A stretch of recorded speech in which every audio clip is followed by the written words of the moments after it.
Assalamualaikum warahmatullahi wabarakatuh. Allah Subhanahu wa taala berfirman, "Wa minan nasi man yaqulu amanna billahi wa bil yaumil akhir wa ma hum bimu'minin." Di antara manusia ada orang yang mengatakan kami telah beriman. Ada yang mengatakan kami adalah orang Islam. Ada yang mengatakan wahai Muhammad engkau adalah Rasulullah.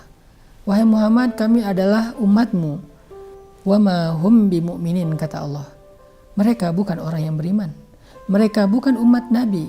Mereka bukan hamba Allah yang taat kepada Allah, yang Allah ridho kepada mereka. Kenapa Allah menolak ucapan mereka? Kenapa ada orang yang ketika mengatakan kalimat iman, mengatakan kalimat syahadat, Allah menolak ucapan mereka? Kenapa? Karena jawabannya Allah katakan fi qulubihim marad, hati mereka ada penyakit. Allah tidak melihat ucapan kita lebih dulu. Allah tidak melihat perbuatan kita lebih dulu. Tetapi yang pertama Allah lihat adalah isi hati kita. Sehingga kalau isi hati kita tidak selaras dengan perbuatan kita adalah perbuatan yang baik tapi hatinya buruk, maka Allah akan menolak amal-amal kita. Allah akan menolak ucapan-ucapan kita. Inilah pentingnya kita membersihkan hati dari amradul qulub, dari penyakit-penyakit yang bisa merusak amal kita. Membersihkan hati itu oleh para ulama disebut dengan istilah tazkiyatun nafs, pembersihan jiwa, pembersihan hati. Bagaimana cara kita membersihkan hati kita agar hati itu tidak kotor? Karena sesungguhnya hati itu adalah tempat Allah menyimpan hidayah. Sehingga kalau tempat itu kotor, hidayah itu akan rusak. Hidayah ini seperti sesuatu yang mudah sekali rusak. Dia berharga tetapi gampang rusak. Seperti makanan yang mudah basi. Sehingga ketika dia disimpan di satu tempat yang kotor, maka hidayah itu akan rusak. Hati adalah rumah bagi iman, sehingga kalau rumahnya kotor, iman tidak akan nyaman berada di sana. Hati adalah tempat Allah Subhanahu wa taala akan mengilhamkan kebaikan. Tetapi kalau hati itu penuh dengan keburukan, maka ilham-ilham kebaikan dari Allah tidak akan masuk ke dalamnya. Al-Quran, kemudian rahmat Allah, kemudian ide-ide yang baik, semua itu tidak akan masuk ke dalam hati yang kotor. Makanya kita harus rutin membersihkan hati kita. Kita rutin membersihkan perangkat elektronik kita, membersihkan handphone, membersihkan laptop, baik yang fisik ataupun yang softwarenya. Hardwarenya kita bersihkan, softwarenya pun kita bersihkan. Supaya apa? Supaya semuanya bisa berjalan dengan baik. Begitu juga dengan hati. Karena kata Nabi SAW, sesungguhnya di dalam tubuh manusia ada segumpal darah yang kalau dia baik, seluruhnya ikut baik. Tetapi kalau dia rusak, seluruhnya akan ikut rusak. Maka dia adalah hati. Hati adalah rajanya tubuh manusia.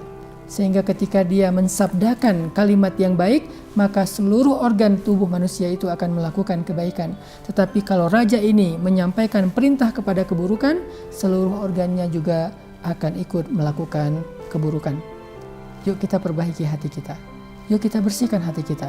Salah satu cara membersihkan hati adalah dengan istighfar kepada Allah Subhanahu wa taala. Istighfar adalah seperti hujan yang membersihkan bumi dari kotoran-kotoran. Istighfar adalah seperti api yang membersihkan dosa sehingga tidak tersisa. Mudah-mudahan kita bisa membersihkan hati kita dengan memperbanyak istighfar di sepanjang bulan Ramadan. Dan kita juga perlu belajar tentang hal-hal yang membuat hati kita menjadi keras. Ada banyak hal yang menjadikan hati seseorang itu keras. Sehingga kalau hati sudah keras, dia tidak mudah untuk tersentuh. Ketika membaca Al-Quran dia tidak tersentuh. Ketika mendengarkan nasihat dia tidak tersentuh. Ketika dia sholat dia tidak khusyuk. Kenapa? Summa qasat qulubukum min ba'di dzalik fahiya kal hijarah. Kemudian hati kalian menjadi keras setelah itu. Setelah apa? Apa yang menyebabkan hati Bani Israel menjadi keras? Apa? Ternyata yang menyebabkan hati Bani Israel menjadi keras, summa qasat qulubukum min ba'di dzalik, adalah al-jidal, banyak berdebat dengan nabi-nabi mereka. Mendebat Nabi Musa, mendebat Nabi Harun, mendebat Nabi Yakub, mendebat Nabi Ishak, mendebat Nabi Zakaria, mendebat Nabi Isa, mendebat Nabi Yahya. Semua anbiya didebat sehingga qasat qulubukum min ba'di dzalik, hatinya menjadi keras. Lalu kalau kita berarti mendebat orang-orang solih, mendebat ulama, mendebat guru, mendebat nasihat yang baik. Semakin sering kita mendebat kebenaran, summa qasat qulubukum, semakin keras hati kita untuk menerima hidayah. Maka cara membersihkan hati itu adalah dengan istighfar. Cara membersihkan hati itu dengan dua, istighfar dan mendengarkan ilmu atau nasihat yang baik. Semakin sering kita beristighfar, semakin bersih hati kita. Semakin sering kita mendengarkan nasihat-nasihat ilmu yang baik, semakin bersih hati kita. Dengan demikian, yuk kita dawamkan dua kebaikan ini dalam hidup kita selama Ramadan dan setelah Ramadan. Satu, dawamkan istighfar sebagai pembersihan hati dan jiwa. Yang kedua, jangan mendebat guru atau ulama saat mendengar nasihat-nasihat baik dari mereka. Barakallahu fikum.